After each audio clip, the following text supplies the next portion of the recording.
Hello welcome नमस्कार स्वागत है। मैं हूं अभिषेक और आप देख रहे हैं अभिषेक एकेडमी का यह ऑनलाइन यूट्यूब चैनल।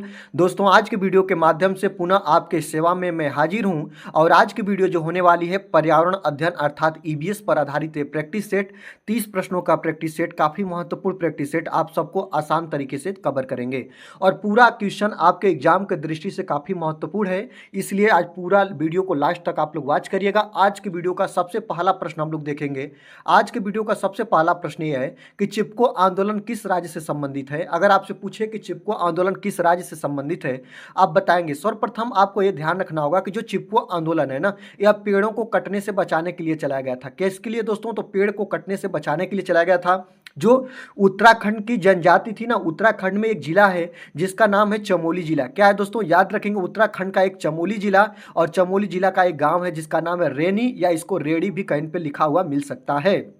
जो यहाँ के लोग थे, जब वहाँ के जो ठेकेदार लोग थे, लकड़हर्रा लोग थे, जब वो पेड़ों को काटते थे तो यहाँ की जनजाति उस पेड़ों से चिपक जाती थी। इसी क्रम में यह आंदोलन नाम लिया चिपको आंदोलन का। और चिपको आंदोलन किस राज्य से संबंध रखता है? तो उत्तराखंड का चमोली जिला का रेडी गांव। ऑप्शन नंबर 4 आपका बिल्कुल करेक्ट आंसर हो जाएगा।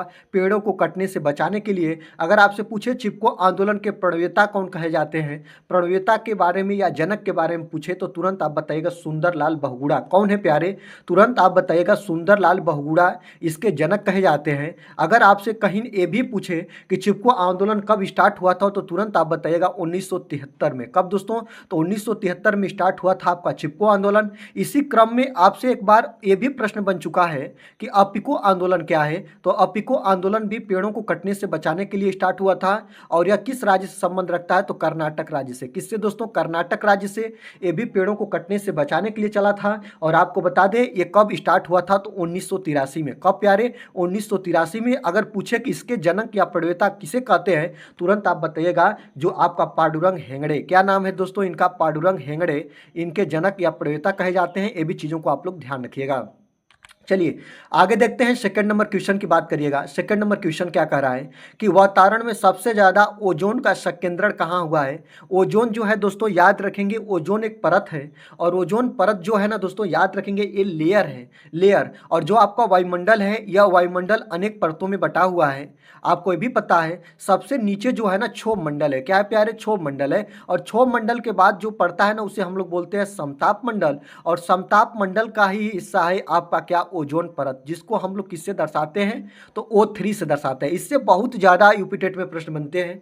ये प्रश्न बनते हैं कि ओजोन परत से हमें क्या लाभ है। तो ओजोन परत जो होती है सूर्य की पराबैंगनी किरणों को, अल्ट्रावायलेट किरणों को पृथ्वी पर आने से रोकती है। अगर यह ओजोन परत सूर्य की पराबैंगनी किरणों को पृथ्वी पर आने से नहीं रोकती तो जब यह मानव शरीर पर ये जो इसकी प्रकाश हैं या इसके जो किरणें हैं वह डायरेक्ट पड़ेंगी तो जैसे मनुष्य को मोतियाबिंद या स्किन कैंसर संबंधित समस्याओं को झेलना पड़ेगा या उनको हो सकती है।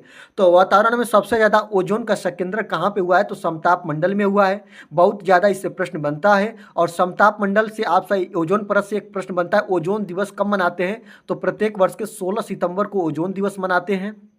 ओजोन परत है सूर्य की पराबैंगनी किरणों को पृथ्वी पर आने से रोकती है। ये भी चीज़ें आप लोग ध्यान रखिएगा। चलिए आगे देखते हैं दोस्तों, ग्रीन पीस इंटरनेशनल का मुख्यालय कहाँ पे अवस्थित है। अगर आपसे ये पूछे कि ग्रीन पीस इंटरनेशनल का मुख्यालय कहाँ पर स्थित है तो आप क्या बताइएगा? एम्स्टर्डम में। ऑप्शन नंबर 3 आपका बिल्कुल सही हो जाएगा। किस जगह का हिस्सा है? तो ये नीदरलैंड में पड़ता है। कहाँ पर पड़ता है दोस्तों? याद रखेंगे नीदरलैंड में पड़ता है और यह पर्यावरण संबंधित मुद्दों पर काम करता है। क्या है दोस्तों? तो ग्रीन पीस इंटरनेशनल का मुख्यालय आपका नीदरलैंड के एम्स्टर्डम में है और यह जो है ना दोस्तों वह पर्यावरण संबंधित मुद्दों पर काम करता है। ऑप्शन नंबर 3 आपका बिल्कुल करेक्ट आंसर हो जाएगा। चलिए आगे देखते हैं। भारतीय संसद द्वारा जैव विविधता अधिनियम पारित किया गया था। तो भारतीय संसद द्वारा जैव विविधता अधिनियम जो था दोस्तों 11 दिसंबर सन 2002 को पारित किया गया था। 11 दिसंबर सन 2002 को। ऑप्शन नंबर 1 आपका बिल्कुल करेक्ट आंसर हो जाएगा। आगे देखते हैं। घास भूमि क्षेत्र के परितंत्र के खाद्य श्रृंखला में सबसे उच्च स्तर का उपभोक्ता क्या कहलाता है? आपको बताना होगा कि जो खाद्य श्रृंखला है ना उसमें जो उस श्रृंखला को देखिएगा तो जो सबसे ऊंचे स्तर पर होते हैं ना उनको हम लोग क्या बोलते हैं? सबसे पहले ध्यान रखिएगा, उनको हम लोग क्या बोलते हैं? तो उनको हम लोग बोलते हैं मांसाहारी। तो घास भूमि क्षेत्र परितंत्र के खाद्य श्रृंखला में सबसे उच्च स्तर का जो उपभोक्ता होता है ना उससे हम लोग मांसाहारी बोलते हैं। ऑप्शन नंबर 3 आपका बिल्कुल सही हो जाएगा। नीचे आप लोग देखते हैं ना उत्पादक होते हैं, पुनः उसके बाद आपका प्राथमिक उपभोक्ता, द्वितीयक, तृतीयक और इसी क्रम में हम लोग इसको देखते हैं, नीचे से ऊपर बढ़ता क्रम चला जाता है। तो घास भूमि क्षेत्र के परितंत्र के खाद्य श्रृंखला में सबसे उच्च स्तर का जो उपभोक्ता होता है उससे हम लोग मांसाहारी का नाम देते हैं। ऑप्शन नंबर 3 आपका बिल्कुल करेक्ट आंसर हो जाएगा। आगे देखते हैं, निम्नलिखित में से कौन जैव मंडल का अजैविक घटक नहीं है? अजैविक घटक नहीं है मतलब कि जैविक घटक है। अब इनमें से हमें क्या देखना है, जैविक घटक कौन सा है, आपको यही देखना है। फास्फोरस क्या है? अजैविक घटक है। आपका यहाँ पे देखेगा प्रोटीन, ये भी दोस्तों आपका अजैविक घटक है। मृदा भी अजैविक घटक है, लेकिन याद रखिएगा जैविक घटक आपका क्या है, तो कवक है। ऑप्शन नंबर 2 आपका बिल्कुल करेक्ट आंसर हो जाएगा। आगे देखते हैं, निम्नलिखित में से कौन सी कृषि करने की प्रक्रिया पर्यावरण संरक्षण में सहायक होती है, मतलब पर्यावरण को हानि नहीं पहुंचाती है? कौन ऐसी कृषि की प्रक्रिया है? आपको पता होना चाहिए, जैविक खेती है ना, जैविक खेती में ज़्यादा हम लोग रसायनों का प्रयोग नहीं करते हैं और ये हमें हमारे पर्यावरण को हानि नहीं पहुंचाती है, तो जैविक खेती को आप सही मानिएगा। ऑप्शन नंबर 1 आपका बिल्कुल सही आंसर हो जाएगा। आगे देखते हैं, अम्लीय वर्षा संबंधित है किससे? आपको बता दें, अम्लीय वर्षा में सबसे ज़्यादा सल्फर डाइऑक्साइड गैस होती है और यहाँ पे सल्फ्यूरिक एसिड आपका बिल्कुल सही आंसर हो जाएगा। ऑप्शन नंबर 3 आपका बिल्कुल सही हो जाएगा। अगर दोस्तों आपको वीडियो अच्छी लग रही है तो वीडियो को आप लाइक करिएगा, क्योंकि बस केवल टू केवल प्रैक्टिस सेट है। मेरी तबीयत इतना अच्छी नहीं है कि मैं आपके लिए एक्सप्लेन कर सकूं चीज़ें, केवल आपको एक प्रैक्टिस कराने की दृष्टि से एक छोटी से छोटी वीडियो मैं आपको इस समय प्रोवाइड करा रहा हूं। इसलिए आपसे मेरा एक विनम्र निवेदन रहेगा कि अगर आप चैनल पर नए हैं तो चैनल को सब्सक्राइब कर लीजिएगा, बेल आइकन को प्रेस करिएगा, वीडियो अच्छी लगी तो वीडियो को लाइक करिएगा। और चलिए आगे देखते हैं दोस्तों, 9 नंबर का बात देखिएगा, WWF से क्या आशय है? WWF का फुल फॉर्म क्या होता है? तो वर्ल्ड वाइल्ड लाइफ फंड होता है दोस्तों, याद रखिएगा। ऑप्शन नंबर 2 आपका बिल्कुल करेक्ट आंसर हो जाएगा। इसी में बहुत ज़्यादा पूछता है, एलपीजी का full farm liquefied petroleum gas होता है, ये भी चीज़ याद रखिएगा। सीएनजी का फुल फार्म पूछता है कंप्रेस्ड नेचुरल गैस, संपीड़ित प्राकृतिक गैस होता है, ये भी आपका बहुत बार पूछा है, तो इसको भी आप लोग ध्यान रखिएगा।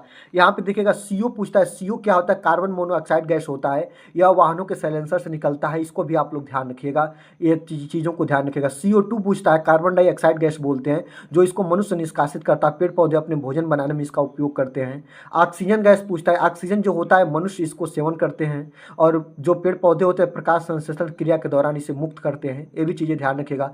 फूलों की घाटी कहाँ पे अवस्थित है? अगर आपसे पूछे फूलों की घाटी कहाँ पे अवस्थित है, तो फूलों की घाटी आपका उत्तराखंड राज्य में। कहाँ पे दोस्तों? उत्तराखंड में। ऑप्शन नंबर 1 आपका बिल्कुल सही हो जाएगा। उत्तराखंड में जो राष्ट्रीय उद्यान है ना, बहुत ज़्यादा पूछता है, फूलों की घाटी राष्ट्रीय उद्यान कहाँ है? उत्तराखंड में है। आपसे पूछता है कि नंदा देवी राष्ट्रीय उद्यान कहाँ है? तो उत्तराखंड में है।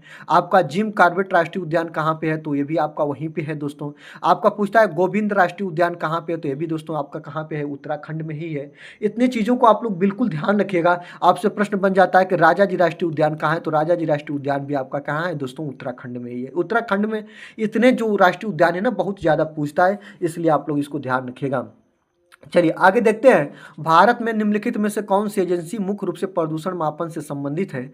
अगर पॉल्यूशन मापन या पॉल्यूशन का मेजरमेंट कौन सी एजेंसी करती है, तो आपको बताना होना चाहिए कि केंद्रीय प्रदूषण नियंत्रण बोर्ड, जो जिसका मुख्यालय कहाँ पे दोस्तों? नई दिल्ली में है। और यह जो है ना, भारत में प्रदूषण नियंत्रण का कार्य या प्रदूषण मापन का कार्य करती है। ऑप्शन नंबर 3 आपका बिल्कुल सही हो जाएगा। जो केंद्रीय प्रदूषण नियंत्रण बोर्ड है ना, वह भारत में ये मुख्य एजेंसी है जो प्रदूषण मापन का कार्य करती है। ऑप्शन नंबर 3 आपका बिल्कुल सही आंसर हो जाएगा। इस बातों को याद रखिएगा। एक प्रश्न आपसे मैं और बता दूं, BOD बहुत ज़्यादा पूछता है, बायो ऑक्सीजन केमिकल डिमांड जो होता है दोस्तों।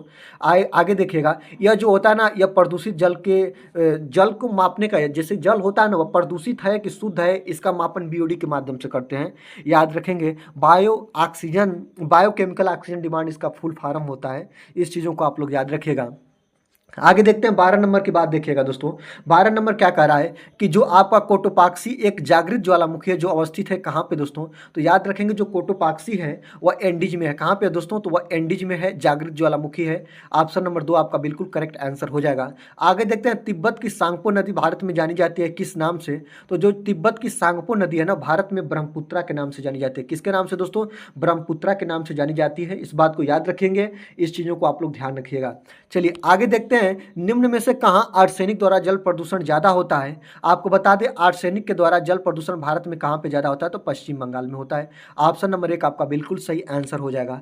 भारत में पश्चिमी घाट के दक्कन शुष्क हैं, क्योंकि आपको बताना होगा जो भारत में पश्चिमी घाट के जो दक्कन है वह शुष्क है, क्योंकि वहां पर रैन शैडो प्रभाव देखने को मिलता है। क्या देखने को मिलता है दोस्तों? रैन शैडो प्रभाव। ऑप्शन नंबर 2 आपका बिल्कुल सही आंसर हो जाएगा। आगे देखते हैं 16 नंबर की बात करिएगा। वन्य जीव सुरक्षा अधिनियम कब पारित किया गया था? वन्य जीव सुरक्षा अधिनियम के बारे में बात करें तो 9 सितंबर 1972 को, कब दोस्तों, तो 9 सितंबर 1972 को पारित किया गया था वन्य जीव सुरक्षा अधिनियम।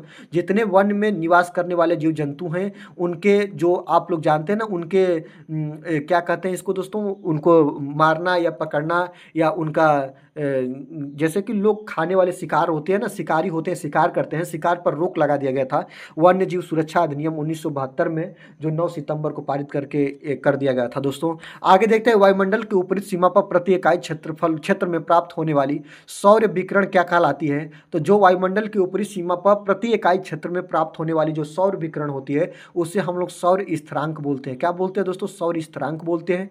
ऑप्शन नंबर 2 आपका बिल्कुल सही आंसर हो जाएगा।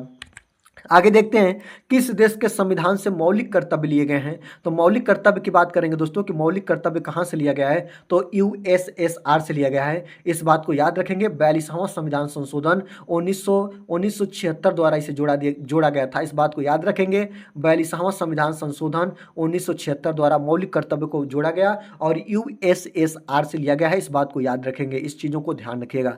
आगे देखते हैं दोस्तों, एलपीजी के संदर्भ में क्या असत्य है, मतलब क्या गलत है। मीथेन उत्सर्जन करने वाला है या उच्च उष्मीमान है, इसका नीले ज्वाला के साथ जलने वाला है, एक स्वच्छ ईंधन है। ये भी बात सही है, ये भी बात सही है, ये भी बात सही है, लेकिन क्या असत्य है, तो असत्य ही आपका सही होगा, यही गलत है दोस्तों। ऑप्शन नंबर 1 आपका बिल्कुल सही आंसर हो जाएगा। आगे देखते हैं कि पारिस्थितिकी तंत्र के घटक कौन होते हैं। तो पारिस्थितिकी तंत्र में आप लोगों ने देखा भी है, उत्पादक, उपभोक्ता और अपघटक आते हैं। ऑप्शन नंबर 1 आपका बिल्कुल सही आंसर हो जाएगा।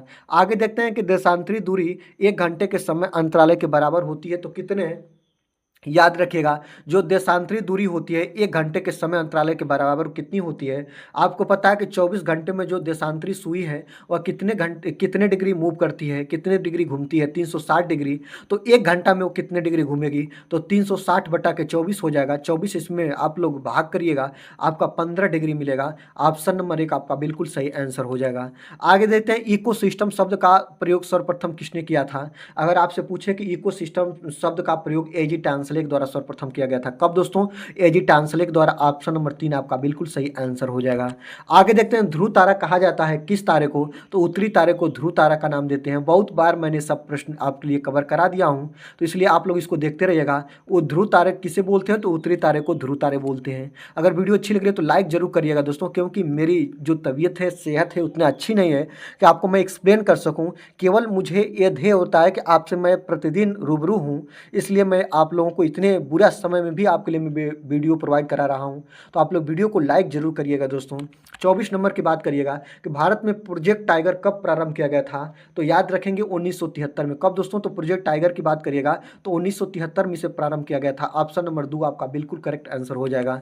आगे देखते हैं, कान्हा राष्ट्रीय उद्यान भारत के किस राज्य में है। तो मध्य प्रदेश में। कहाँ पे है दोस्तों, तो मध्य प्रदेश में कान्हा राष्ट्रीय उद्यान। ऑप्शन नंबर 3 आपका बिल्कुल सही आंसर हो जाएगा।